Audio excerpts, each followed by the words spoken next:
క్రీస్తునందు ప్రియ యూట్యూబ్ వీక్షకులకు ప్రభువైన యేసుక్రీస్తు నామములో శుభవందనాలు.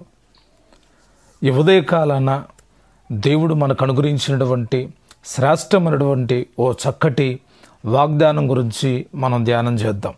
కీర్తన గ్రంథం 128వ కీర్తన మొదటి 2 వచనాలు చదువుతున్నాను, గమనించండి. యెహోవా యందు భయభక్తులు కలిగి ఆయన త్రోవల యందు నడుచువారందరూ ధన్యులు. నిశ్చయముగా నీవు నీ చేతుల కష్టార్జితమును అనుభవించెదవు. ఈ యొక్క కీర్తనలో మనం చదివినప్పుడు ఓ శ్రేష్టమైన వాగ్దానం మనకు కనబడుతూ ఉంది. ఆ వాగ్దానం ఏంటంటే నిశ్చయముగా నీవు నీ చేతుల కష్టార్జితాన్ని అనుభవించెదవు. ఇది కూడా ఒక వాగ్దానమేనా? ఇలాగా ఉంటుందా వాగ్దానం అంటే అని మనకు అనిపిస్తూ ఉంటుంది. మనము బాగా గమనించినప్పుడు వాక్యములో వాగ్దానపూర్వకమైన వాక్యం మనకు కనబడినప్పుడు మనము ఆ వాగ్దానాన్ని నమ్మాలి. ఎందుకు నమ్మాలంటే వాగ్దానం చేసిన దేవుడు నమ్మదగినవాడు, ఆయన దాన్ని నెరవేర్చుటకు శక్తి గలవాడు. కాబట్టి మనం దేవుని యొక్క వాగ్దానాలని నమ్మినప్పుడు ఆయన మన జీవితంలో ఆశీర్వాదాలను కలుగు చేస్తాడు. ఇక్కడ మనం చదివినప్పుడు నిశ్చయముగా అంటే డెఫినెట్లీ అంటే ఇక తిరుగులేదన్నమాట. ఆయన చెప్పిన మాట నిశ్చయముగా నీవు నీ చేతుల కష్టార్జితాన్ని అనుభవించదవు అన్నాడు. ఎందుకు ఈ మాట చెప్పాడు? ఎందుకు దేవుడు ఈ మాటని భక్తుడి ద్వారా పలికించాడు? ఎందుకు ఇలా రాసి పెట్టుంచాడు అంటే మనం బాగా గమనించాలి. చాలామంది కష్టపడుతూ ఉన్నారు.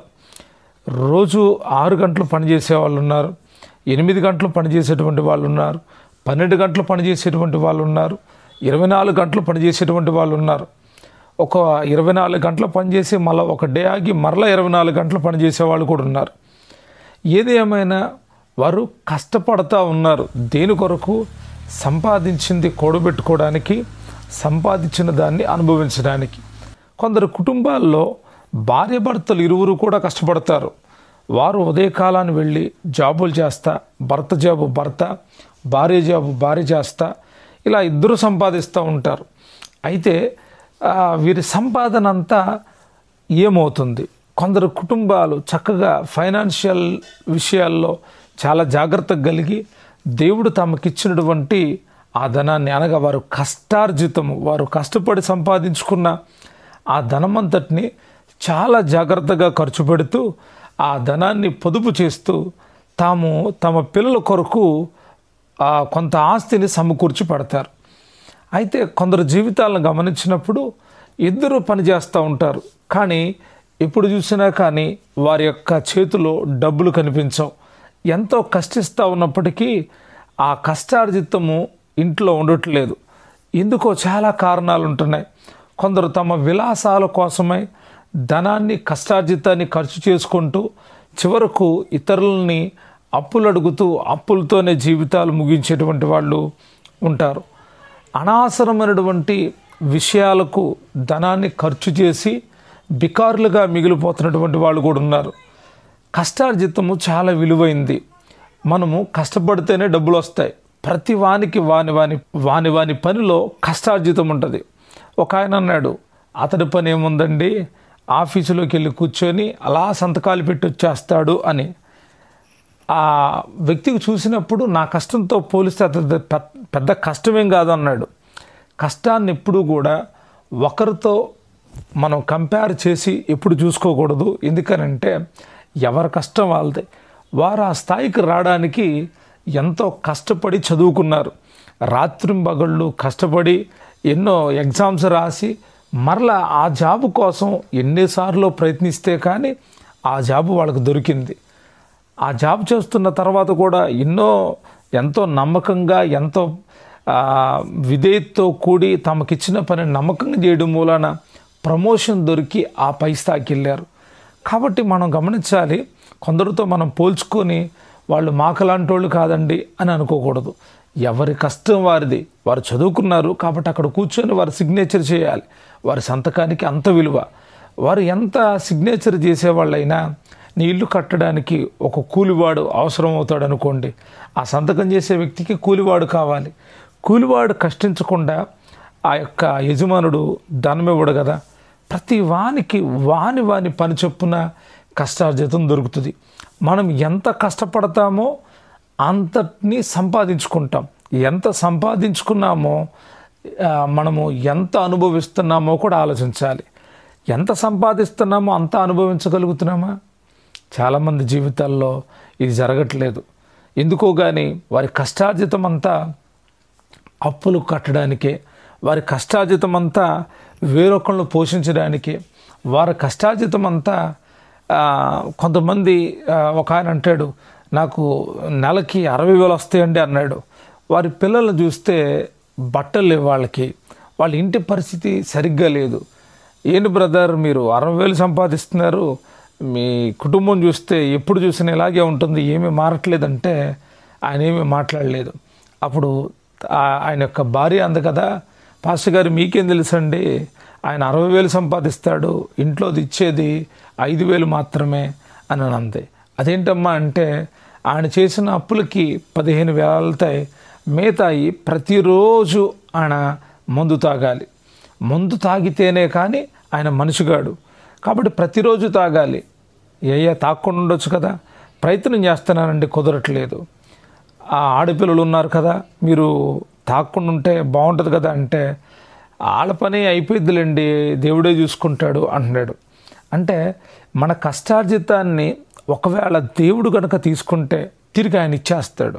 కానీ మన కష్టార్జితాన్ని ఓ ముందువాడి కొట్లోకి, ఓ పాపిస్టోడి ఇంట్లోకి, ఓ పాపాత్మురాలు ఇంట్లోకి వెళ్తే అది ఏమాత్రం కూడా తిరిగి రాదు.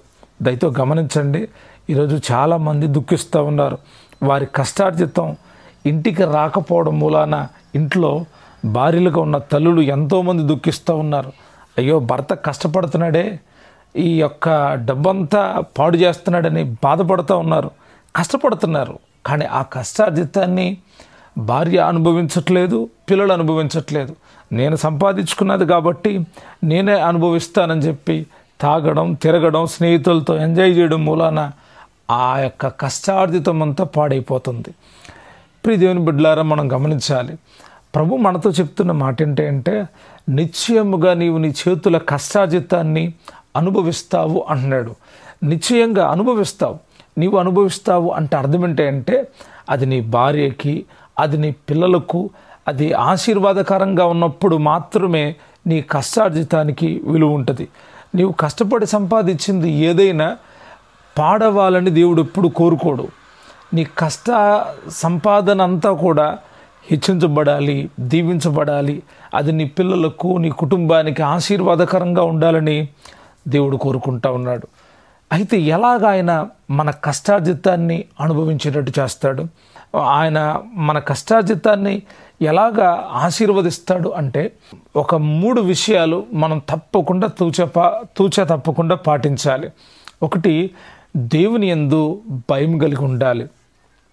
రెండవది, భక్తి కలిగి ఉండాలి. మూడవదిగా ఆయన త్రోవలో నడుచుకోవాలి. ఒకటి, ఆయనకి భయపడాలి. దేవుడంటే భయపడితే నీ కష్టార్జితం బాగుంటుంది. అక్కడితోనే సరిపోదు, నీవు భక్తి కలిగి ఉండాలి. భక్తిని నేర్చుకోవాలి. సరైన చోట నువ్వు భక్తి నేర్చుకుంటే సరైన భక్తి నేర్చుకుంటావు. కనిపించేదంతా భక్తి కాదు, చెప్పేవన్నీ భక్తి సూత్రాలు కాదు. భక్తిలో ప్రధానమైన విషయాలు ఉన్నాయి. బాహ్య సంబంధమైన భక్తికి, అంతరంగ సంబంధమైన భక్తికి చాలా వ్యత్యాసం ఉంది. ఆ భయంతో కూడిన భక్తిని నువ్వు నేర్చుకోగలిగితే నీ కష్టార్జితం ఎలాగ దీవించబడుతుందో, ఎలాగా వర్ధిల్లుతుందో నువ్వు చూస్తావు.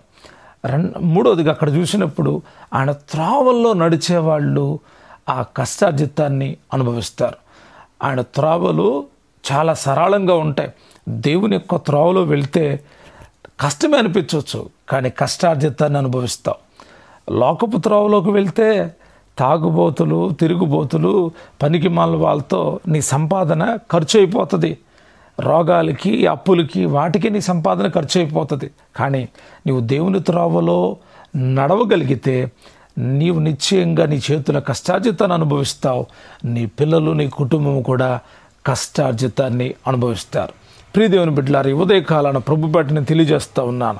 దేవుని యందు భయభక్తులు కలిగి ఆయన త్రోవలో నడుచుకునే ప్రతి వ్యక్తి కుటుంబాన్ని దేవుడు దీవిస్తాడు.